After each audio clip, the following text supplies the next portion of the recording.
So now let's see how we can use Python and Copilot Excel and just get superpowers. So we have first to define the data frame, and we select the table there. Although your data has to be formatted in the table. So we call this data frame, and we will use this data frame for all our graphs thereafter. Okay, so we have already written the prompt. We take this prompt, we go to Copilot, and then we paste this prompt there.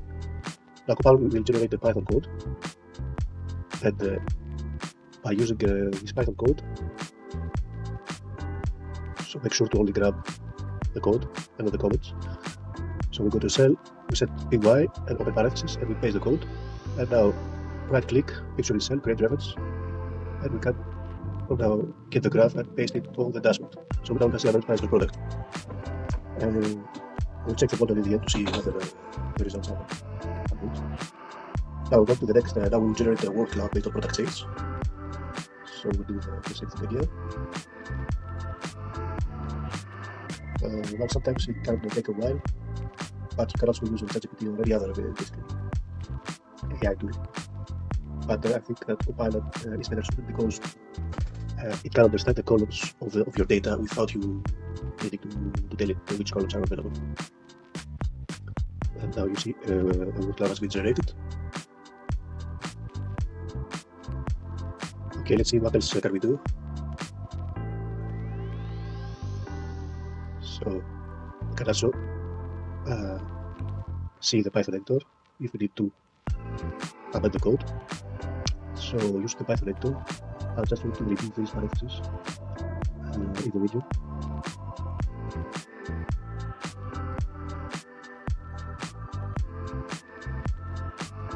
Yeah, I think I hold on. So we'll just remove these parentheses to have word cloud that is more clean. And add a dash instead.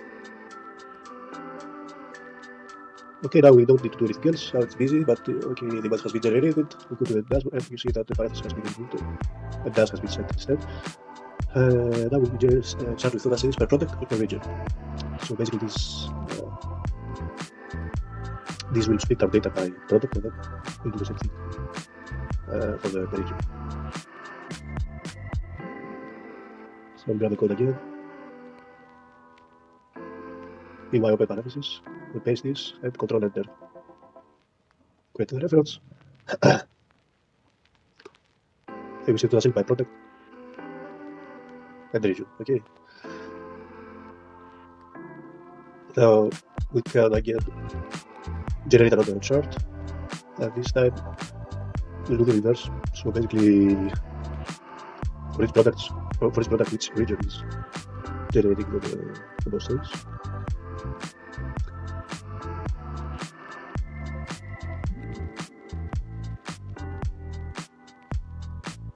Again, we need to set py open parentheses and control enter to validate the code.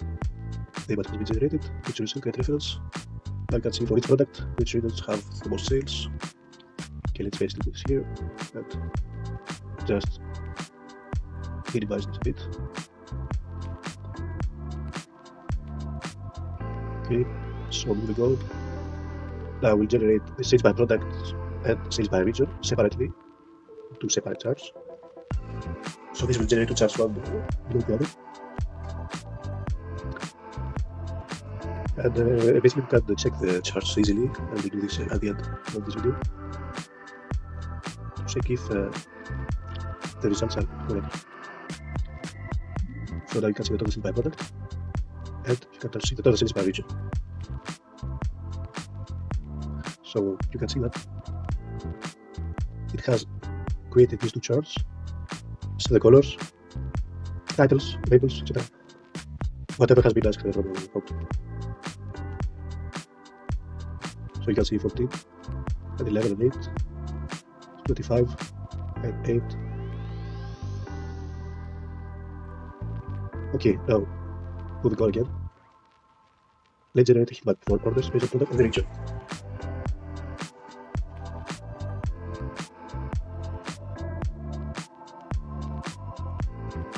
So and now for generating that sales based on product and region. So these two types of charts now, the heatmaps, are not available in Excel. Can't generate these in Excel. You have to use say custom logic or VBA code to generate those charts.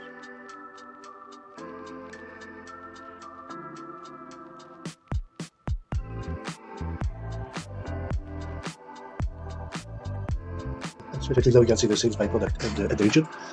So the heatmap now shows which regions have the most sales by product. So you can see the East region has the most product with the most sales per laptops. And now let's do a more advanced chart. This chart will be a lot more difficult to make in Excel because you have to aggregate your data by day of the week, and you have to split this data by product. So this will take a significant amount of time in Excel. Now you can see that in a matter of a few seconds, you can generate such a chart. Let's see what is the result. Okay, and you can see that in a matter of a few 12 minutes, we have generated a dashboard for our data with advanced charts.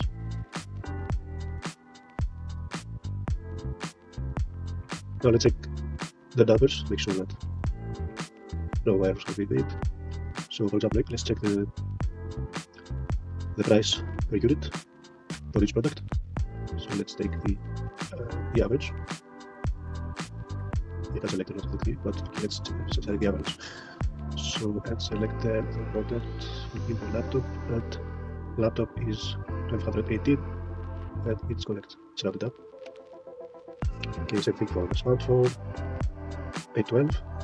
Same thing for the tablet, 8643. Okay, now let's we need now to see whether the sales are correct. So we need to set the column to the right, and this column will be the revenues, which is just quantity times price. Okay, and now based on this column, we can just select the sum and check whether our charts are correct. Okay, so let's select the category. Let's just select the laptops. 43800. 43800 sales by product. Yes, correct. Let's select the regional 500. And again, it is. Yeah, so it is correct. Now we can select 33, 34. So by combining Copilot and Python Excel, we are able to generate various charts very quickly, and the complex charts with complex logic, and the method also can generate charts very quickly.